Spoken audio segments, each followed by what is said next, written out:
Ciencia que sorprende, con Leo Lagos. La Diaria Radio.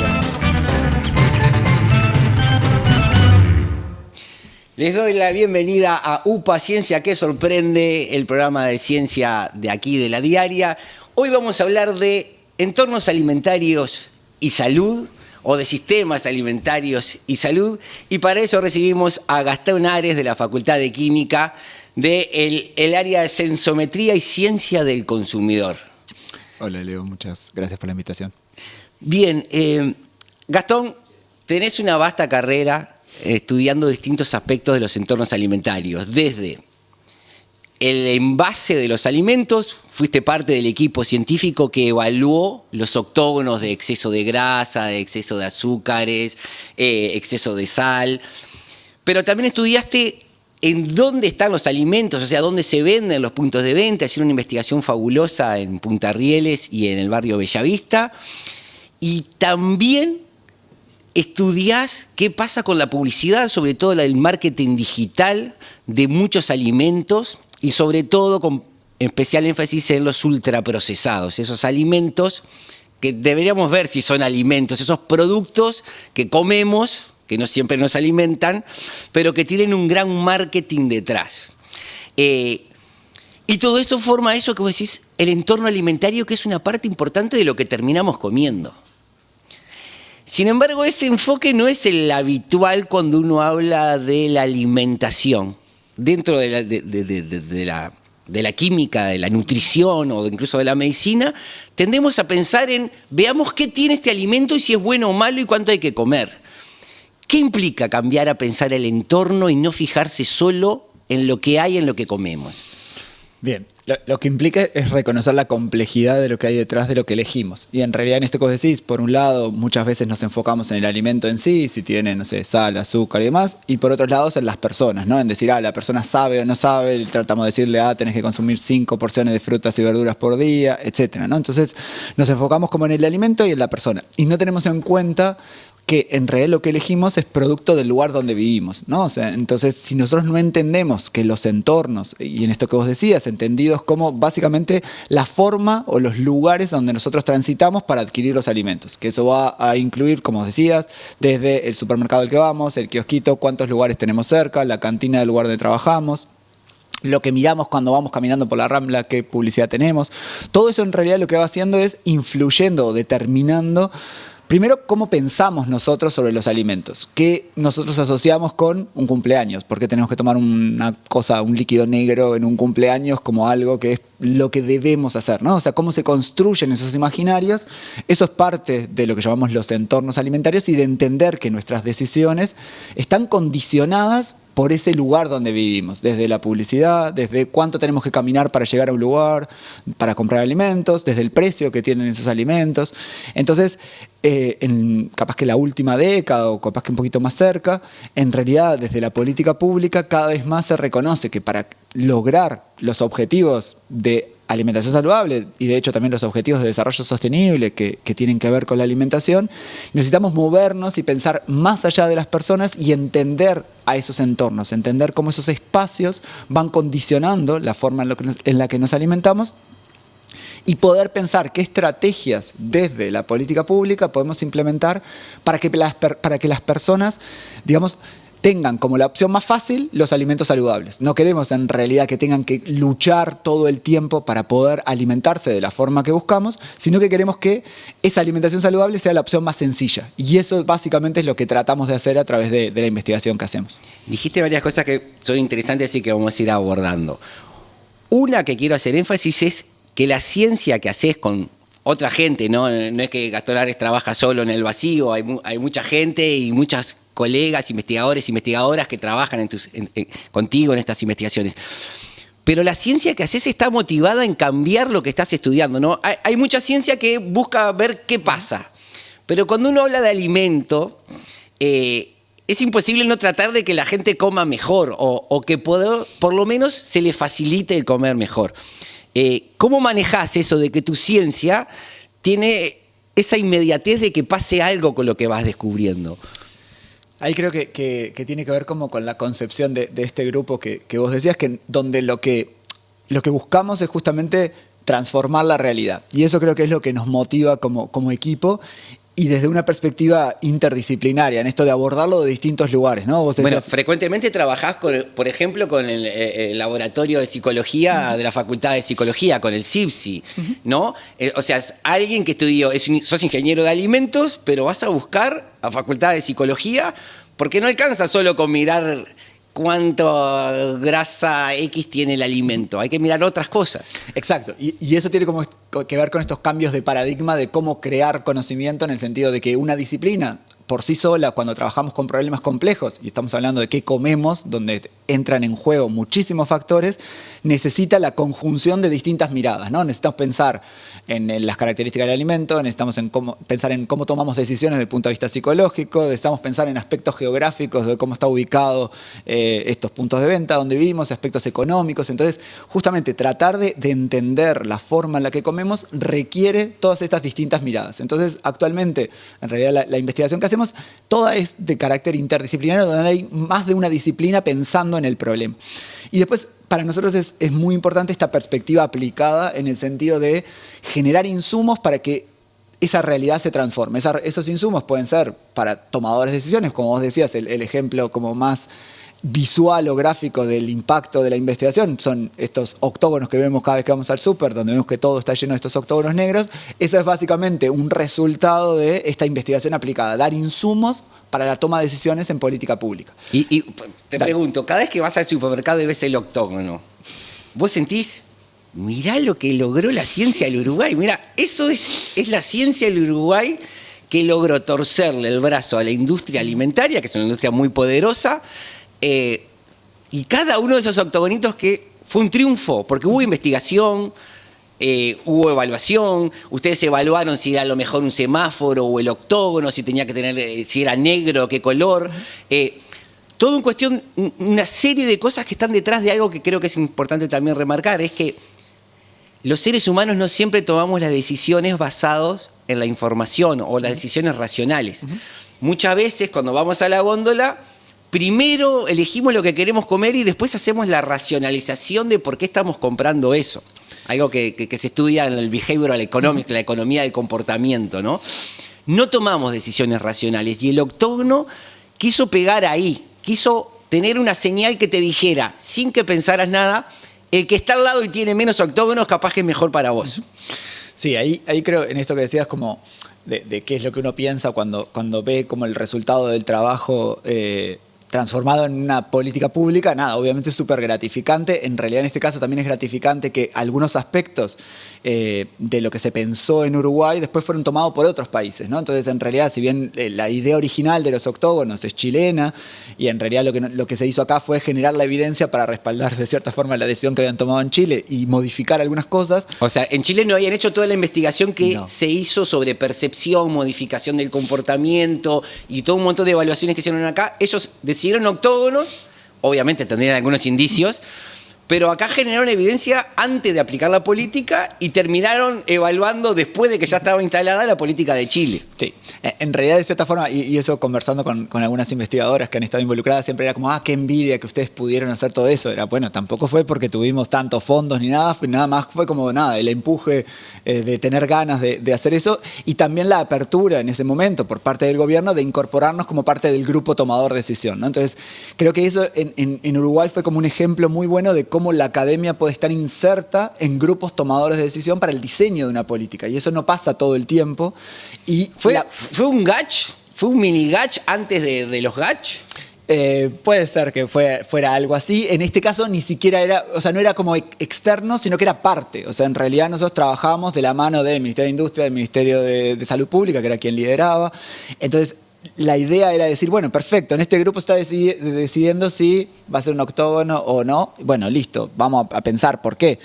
¿Por qué un octógono? ¿No podrá ser un triángulo? Y bueno, generemos evidencia para tomar esa decisión. Entonces, cada una de las decisiones que se iban tomando en el proceso estaban validadas por estudios que se hacían, era a las corridas todo el tiempo, pero eso claramente le dio una robustez y una solidez técnica a la política uruguaya, que después también cuando uno ve las críticas de la industria, que por supuesto en este sentido, cuando uno plantea políticas de este tipo, en general no va a estar de acuerdo, había aspectos que no cuestionaban, ¿no? Porque en realidad tenía que ver con la evidencia que estaba atrás, y si bien en algunos casos siempre está esta idea de darle una interpretación diferente a los resultados, no era tan fácil. Y lo otro que también fue como un punto súper importante es que a medida que se iban haciendo esos estudios se iban publicando. Entonces al momento de defender esta política a nivel tanto nacional como internacional, también había un montón de estudios que estaban validados por la comunidad científica internacional, ¿no? Entonces eso te da como una cierta solidez. Y sobre el otro punto, esto que decías de lo poco racionales que somos, eso en realidad tiene que ver con esto que hablábamos, ¿no? Muchas veces cuando pensamos en promover hábitos alimentarios saludables, decimos perfecto, tenemos que educar, ¿no? Y la educación nutricional siempre es como el centro, no quiere decir que no sea importante, pero muchas veces nos olvidamos de que cuando tomamos decisiones como seres humanos, lo que tratamos de hacer es minimizar el esfuerzo, ¿no? Si cada vez que vamos a tomar una decisión vamos a analizar todas las alternativas, pensar un montón de tiempo, etcétera, no tomaríamos nunca las decisiones y estaríamos agotados, ¿no? De todo el esfuerzo que tendríamos que hacer para tomar decisiones. Entonces, cuando tomamos decisiones simples, lo que hacemos es simplificarlo, ¿no? Tenemos como estos, básicamente, heurísticos que se llaman, que es el término técnico, que son como estos atajos mentales para tomar decisiones. Y en esto que decías, eso es lo que usa la industria todo el tiempo, ¿no? Entonces, las estrategias de la industria, sobre todo cuando existen recomendaciones de salud pública, es apropiarse de esas recomendaciones y meterlas en sus estrategias de promoción, ¿no? Entonces, cuando vas al súper, vas a ver que está lleno de envases verdes, está lleno de envases que dicen con vitaminas y minerales, está lleno de reducido en azúcar, que uno no sabe reducido en relación a qué. Entonces, lo que pasa es que muchas veces cuando vamos a decir, vemos un envase que tiene frutas, tiene una persona corriendo, además de un montón de estas frases, y uno dice, perfecto, esto es una buena decisión, esto es un alimento saludable. Esto debe ser sano. Claro. Mira, esa galleta al lado tiene solamente la foto de la galleta, y esta tiene un niño corriendo, remontando una cometa, una fruta, dice con vitaminas y minerales. La industria también está apelando a esa decisión no muy pensada que tomamos. Exacto. Y ustedes le arruinaron el pastel poniendo un octógono que transparenta algunas cosas. No es la herramienta perfecta, pero por lo menos compite en esa cancha de, sin pensar demasiado, hacer una lectura rápida de qué es lo que estamos comprando. Claro, sobre todo porque la opción alternativa, la que teníamos antes, básicamente era, o la que tenemos todavía, es básicamente leer toda la tabla de atrás y básicamente sacar la calculadora y empezar a hacer reglas de 3 de qué implica, qué no implica. Para empezar, cuando se logra leer, ¿no? Porque está escrita con una letra tan pequeña y está tan escondida. Por lo general, los sinvergüenzas la ponen en el doblez que tiene el envase atrás. O sea, tenés que desplegar el celofán para ver qué dice. Yo ya no puedo, ¿no? Tengo que cambiarme los lentes encima para leer. Pero bien, ahora, ahí hubo ciencia, voluntad de política pública, y eso que te decía, cuando vas a la góndola, vos debés sonreír por adentro y decir, esta la logramos. Sin embargo, hay otros aspectos del entorno alimentario que ustedes están estudiando y que están generando evidencia, que son también áreas donde hay que intervenir, donde todavía estamos un poco más timoratos. Por ejemplo, hace poco sacamos una nota sobre cómo influía el marketing en redes en el consumo de jóvenes de productos ultraprocesados. Ustedes vieron y demostraron que cuanto más publicidad de productos ultraprocesados recibían jóvenes en las redes, la principal era TikTok, ¿no? Y Instagram también tiene una presencia fuerte, eso incidía en que consumieran más productos ultraprocesados, que son los que le interesan a ustedes. Los ultraprocesados, dicho rápidamente, son alimentos que se sabe contribuyen a enfermedades no transmisibles como la obesidad, la diabetes, la presión arterial, otro montón de cosas. Son alimentos que no son tan naturales, no es una manzanita cortada nada más, tienen otra serie de aditivos que son los que producen esos efectos indeseados. ¿A cuánto estamos de que pases por un Instagram o por TikTok y sientas la misma satisfacción que sentís cuando ves el octógono? De decir, pudimos transformar la evidencia en algo que protege a nuestros jóvenes de este bombardeo publicitario que no tiene ninguna regulación, por lo que tengo entendido. Bien, ahí estamos muy lejos aún. Y ahí voy a volver un par de pasos atrás en esto que decías de los envases, ¿no? En realidad, no solamente es un tema de las plataformas digitales, donde uno puede decir, bueno, ahí hay una complejidad detrás de quién es el que publicita, de si es un influencer que te muestra atrás una camiseta de algo o tiene una lata en la mano y no sabe si le pagaron o no le pagaron. O sea, hay como una complejidad un poco mayor. No quiere decir que no se pueda hacer, sí se puede hacer, pero en realidad estamos muy lejos en el sentido de que tenemos una ley de medios hace 10 años que dice que no se debería permitir la publicidad de alimentos con alto contenido de azúcar, grasa y sal dirigida a niños, niñas, y eso no se reglamentó hasta el momento, ¿no? Pasamos por distintos gobiernos, ninguno tuvo la voluntad de reglamentar ese artículo de la ley de medios que explicita un aspecto de la publicidad. Después, en esto de los envases, uno dice, bueno, en realidad también uno de los puntos clave también son los personajes infantiles que están en los envases, ¿no? O sea, lo que sabemos es que la industria lo que hace para llamarle la atención a los niños y las niñas es meter un personaje, colorcitos, te pone a Peppa Pig, te pone a un superhéroe. Eso obviamente, sobre todo en la infancia, te llama la atención y lo que hace es motivar que niños y niñas le pidan a sus padres sus alimentos. La mayoría... Hay una cadena de comida rápida que encima tiene una cajita con juguetes, ¿no? Y es una cajita que trae felicidad, además de colesterol y otro montón de problemas, ¿no? Pero la cajita feliz no tiene 3 octógonos.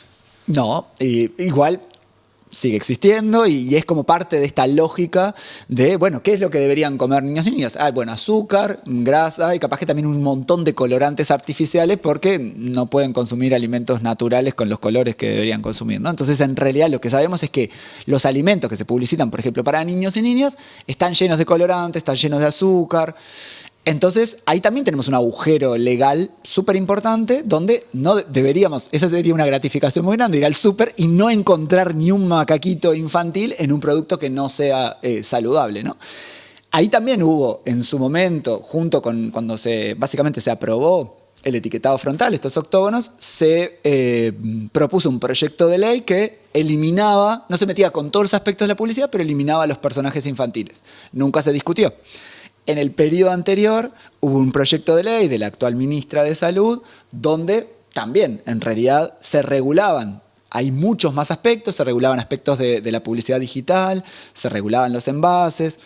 Ese proyecto no se aprobó ni siquiera en la Comisión Salud de Diputados, ¿no? Entonces, cuando vas a la versión taquigráfica a entender los por qué, en realidad de ese proyecto, que tenía un montón de otros componentes, la principal oposición es la publicidad, ¿no? O sea, en realidad es lo que genera como este rechazo de no se metan con la publicidad. No se metan con la publicidad, ¿por qué? Porque en realidad es el elemento central que está usando la industria para convencernos de comprar esos productos, ¿no? Entonces, bueno, ustedes incluso decían en la nota que parte del ultraprocesamiento de estos productos es la estrategia publicitaria, o sea, no solamente que se modifican determinados procesos para elaborar un pan que lo dejas arriba de la mesa y no tiene hongos por 3 semanas, eso nos dice mucho de los ingredientes de ese pan, ¿no? Ni los hongos se le arriman, sino que también se incluye dentro de lo que es el producto todas sus estrategias de marketing y sobre todo modelos que están asociados. Por ejemplo, pasa con lo que ustedes también analizaron, por ejemplo, el marketing en redes asociado a las bebidas energizantes, que en realidad son drogas estimulantes, hay que aclararlo siempre.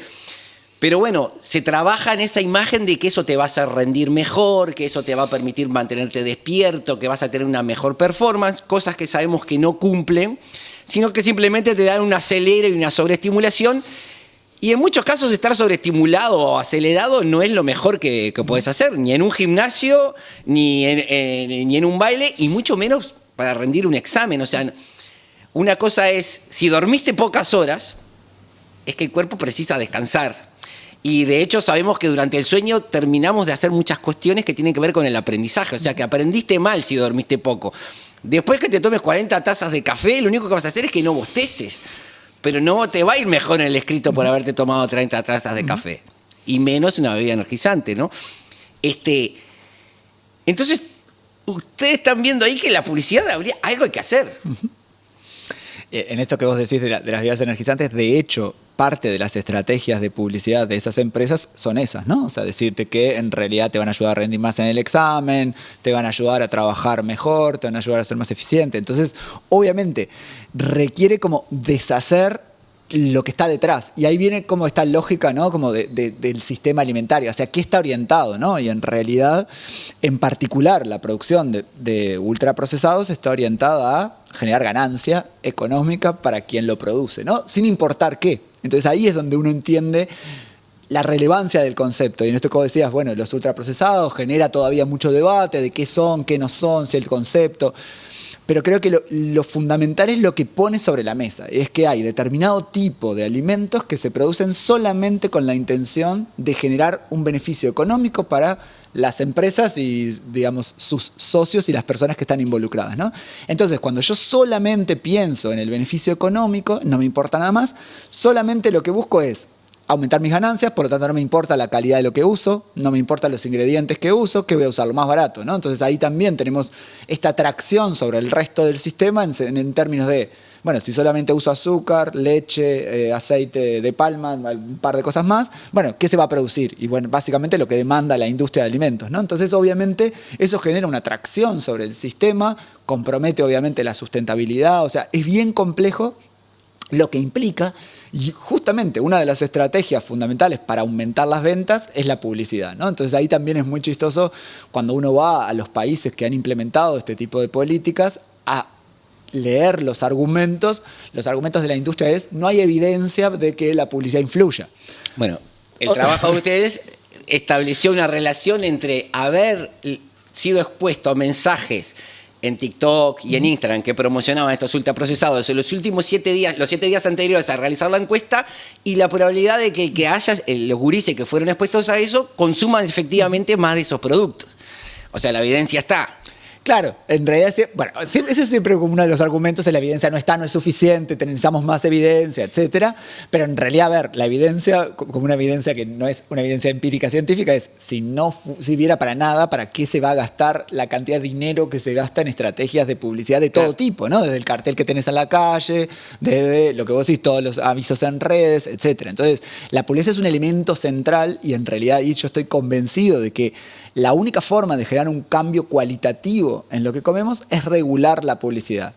Y ahí hay distintas experiencias a nivel, digamos, internacional que, a diferencia de lo que pasa con el etiquetado, estos octógonos, que hay como estos modelos, bueno, básicamente los octógonos son como el ejemplo de, bueno, una buena política pública. En publicidad no hay. O sea, ningún país ha logrado justamente tener una regulación suficientemente robusta donde se incluya todo tipo de publicidad. Y ahí uno de los puntos importantes siempre es, solamente vamos a focalizarnos en la publicidad dirigida a infancia, ¿no? Entonces solamente te sacan los muñequitos. Y el resto, o sea, se sigo expuesto todo el tiempo a una imagen que me dice que para ser feliz en familia tengo que consumir un refresco. ¿Y por qué? O sea, y eso no solo influye a los adultos, sino que influye a la infancia. Y ahí también otro de los trabajos que nosotros hicimos con adolescentes, en esto de entender cómo los adolescentes se vinculan con la publicidad, era decir, mostrarles justamente posteos en las redes de productos ultraprocesados y decirle, ay, ¿te parece que esta publicidad está dirigida para ustedes? ¿Busca atraer a otros adolescentes? Y en realidad lo que veías es que para ellos, ya que estuviera promocionado un producto que les gusta, ya es dirigido para ellos. Entonces no importaba si tenían adolescentes, si no tenían jugadores de fútbol, no importaba. Si tenía un dulce de leche, era para ellos, porque en realidad les gusta, ¿no? Si tenía una galletita, era para ellos, a menos que fuera una galleta de arroz, que te van a decir, no, esa no.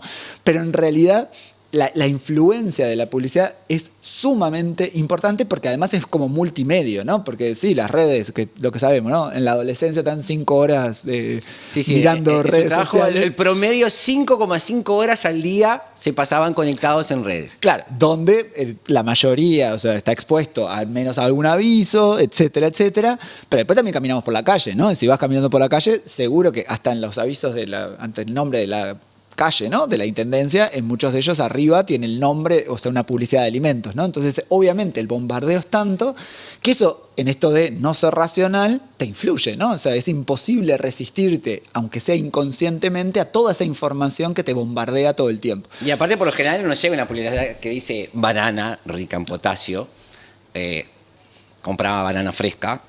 Por lo general, esas publicidades no existen. Y lo que vos decías, ¿por qué hay tanto esfuerzo de publicitar algunos productos? Bueno, por algo ha de ser que esa gente invierte tanto en ello y no en otros productos. Y volvamos, todos sabemos que tenemos que comer frutas, que tenemos que comer verduras. En otros países se ha estudiado esto de los desiertos alimentarios, ¿no? Que son barrios donde, por ejemplo, tenés cadenas de comida rápida y no tenés ninguna verdulería o ninguna frutería, ¿no? En Uruguay eso no es tan así, no está como pasa en Nueva York, barrios enteros donde tenés que caminar más de 10 kilómetros para conseguir un lugar que venda determinados productos y donde estén todas las cadenas de comida rápida. Pero ustedes vieron que tampoco es que tenemos, en esa idea que tenemos de que cada uno come racionalmente y alcanza con decirle comer frutas y verduras para que la persona haga eso. Ustedes vieron que también tenemos barreras en el territorio para acceder, en caso que podamos pagarlo, a los alimentos saludables. Sí, hay solamente un punto en esto de la conceptualización de lo que es un desierto, ¿no? Básicamente como con la metáfora de un desierto alimentario es lo que vos decías, ¿no? Un área donde no tengo dónde comprar alimentos saludables. Y ahí lo que es interesante en esto de la adaptación de los conceptos, ¿no? Este concepto surge en el norte y obviamente para ellos, por ejemplo en Estados Unidos, el lugar donde uno consigue alimentos saludables es un supermercado, ¿no? O sea, bueno, si yo no tengo un gran hipermercado, no voy a conseguir dónde comprar alimentos saludables. Esa realidad en Montevideo, por lo menos, no se cumple, ¿no? ¿Por qué? Porque en realidad no son solamente los supermercados, donde además de productos saludables tenemos un montón de otros productos que justamente no serían saludables, son todos estos ultraprocesados con estas otras estrategias de publicidad, incluso en el punto de venta, sino que tenemos un montón de verdulerías, tenemos como almacenes de barrio, ¿no? Entonces, esa lógica cambia justamente cómo entendemos a este entorno minorista o este entorno alimentario minorista, en el sentido de que en Montevideo todavía estos pequeños comercios, muchos de ellos familiares, etcétera, cumplen un rol fundamental en asegurar que en toda la ciudad pueda conseguir alimentos saludables. Y ahí lo que, por ejemplo, si uno usa la definición estricta de lo que sería un desierto alimentario, capaz que Carrasco es un desierto en el sentido de que para llegar, bueno, claro, tenés que ir en auto, ¿no? Claro. Pero no implica que efectivamente las personas que viven ahí no tengan básicamente las herramientas para lograrlo. Y la idea es esta. Si yo para comprar alimentos todas las semanas o todos los días, dependiendo de mi frecuencia de compra, tengo que recorrer 10, 12, 15 cuadras, y bueno, eso es un esfuerzo adicional. ¿Qué voy a tratar de hacer? De vuelta, con la cantidad de horas que trabajamos, con toda la lógica de la organización familiar y demás, necesito que la opción de vuelta de conseguir alimentos saludables sea algo simple, ¿no? Entonces, en realidad lo que es importante es asegurar que las personas pueden llegar a un punto de venta cerca de su casa a comprar. Lo que pasa además es cuando llegan a ese punto de venta deberíamos tener un precio accesible y deberíamos tener calidad y variedad de productos, ¿no? Entonces ahí lo que vimos y lo que también genera como esta necesidad de intervención desde la política pública es en los barrios donde las dificultades de acceso económico son más importantes, o sea, donde deberíamos tener como es mayor despliegue de herramientas de política pública, si bien hay un montón de estos pequeños comercios, muchos de ellos de familias, que obviamente es su fuente de ingreso, en realidad los precios son más altos. Y la variedad es menor, ¿no? Porque ahí entramos en como estas lógicas, volviendo como para atrás, en la lógica del sistema. Bueno, ¿qué es lo que tiene que hacer ese pequeño comerciante para comprar las frutas y las verduras, por ejemplo? Bueno, y ahí empezamos con la cantidad de eslabones en la cadena, ¿no? Entre que yo tengo este pequeño almacén de barrio hasta el productor, y bueno, quién sabe cuántos intermediarios existieron, ¿no? Entonces ahí lo que aparecía muchas veces por parte de los comerciantes es, sí, claro, lo que pasa que lo que tengo que hacer es ir al mayorista que me queda más cerca. Ese mayorista compra la UAM, entonces empezamos a aumentar los intermediarios y empezamos a aumentar muchísimo el precio. Y cuando vemos en relación al precio de ese punto de venta comparado capaz que con un supermercado es mucho mayor. Y cuando comparás esos precios con el que recibe el productor, estamos a años luz, ¿no? Entonces también se generan como esas, digamos, asimetrías en lo que tiene que ver con el acceso económico, que no solo depende de tu bolsillo, sino que además le pones una barrera adicional que tiene que ver con el precio al que compras los alimentos en el punto de venta. Y también vieron que afectaba a la variedad, porque ese pequeño comerciante de barrio, que a veces monta un pequeño almacén en su vivienda como forma de sobrevivir y de hacerse el mango, ¿no? También apuesta por comprar productos que no se le echen a perder. Porque hay algunas verduras y hortalizas que tienen una vida muy corta y otras que es jugar más sobre seguro, comprar papa, comprar boñato. Entonces, sí hay algunas verduras y hortalizas a la venta, pero no están ni todas y hay todo un problema. Uno ha visto en otras ciudades hay como ferias. En Uruguay están las ferias, ¿no? Que por lo general son un par de veces por semana en todos los barrios. Pero no tenemos mercados de frutas y verduras donde los productores puedan ofrecer sus servicios permanentes y que estén cerca y desperdigados, por ejemplo, por estas amplias zonas que sabemos que tenemos que hacer un esfuerzo para que accedan a una mejor alimentación con recursos que sabemos que son limitados. Todo eso forma parte también de ese entramado del entorno. Y vos estás metido entonces en varias guerras, contra la publicidad de los envases, contra el marketing, la publicidad, tanto el punto de venta como, bueno, la publicidad incluso asociada al deporte, ¿no? Ya lo vimos, las bebidas energizantes.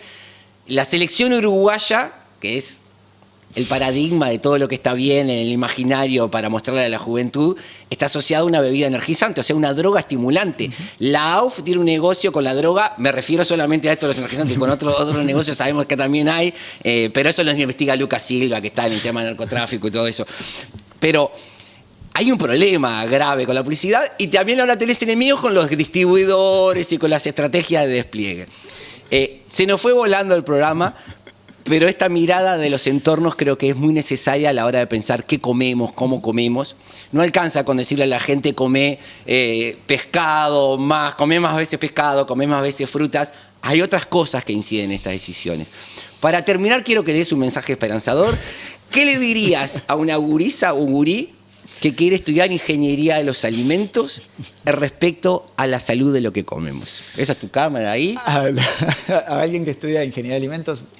Bien, yo creo que en realidad la ingeniería de alimentos, y eso es algo que es bien interesante, que tiene que ver con el imaginario de lo que hace un ingeniero de alimentos, ¿no? Muchas veces el imaginario de que un ingeniero de alimentos tiene toda la formación para generar ultraprocesados y hacer a los productos súper adictivos, súper saludables, y en realidad súper no saludables, y en realidad no tenemos esa formación. O sea, la formación que tenemos como ingenieros de alimentos va a procesos que son los que necesitamos en los alimentos que necesitamos consumir, ¿no? Sabemos cómo pasteurizar leche, cómo secar la leche, cómo, no sé, secar un grano, pero no tenemos toda esa formación en cómo maquiavélicamente formular un alimento, ¿no? Entonces, ahí hay un punto que es, primero, en la capacidad que tenemos, bueno, en este caso, como desde la ciencia y tecnología de alimentos, para ser también actores de cambio, ¿no? En decir, bueno, en realidad, ¿por qué le tenés que agregar 12% de azúcar a, no sé, a un postre? Capaz que le puedes agregar 8. ¿Y cuál es la lógica para eso? ¿Por qué le tienes que agregar un edulcorante a no sé qué? Bueno, entonces ahí hay como una lógica y un pienso que también requiere cambiar la forma en la que nosotros nos educamos, ¿no? O sea, en realidad nos formamos.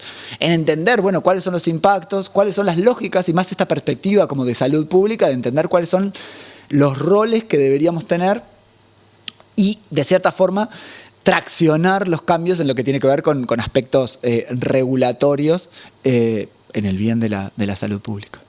Bueno, Gastón, un placer haberte tenido en UPA.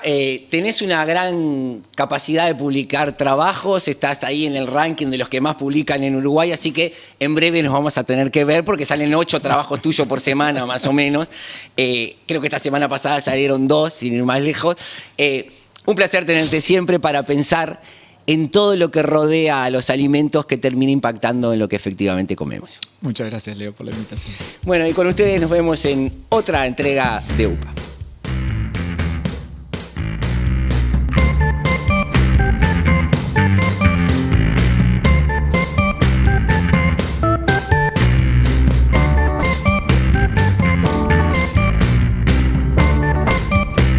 UPA, Ciencia que sorprende, con Leo Lagos. La Diaria Radio.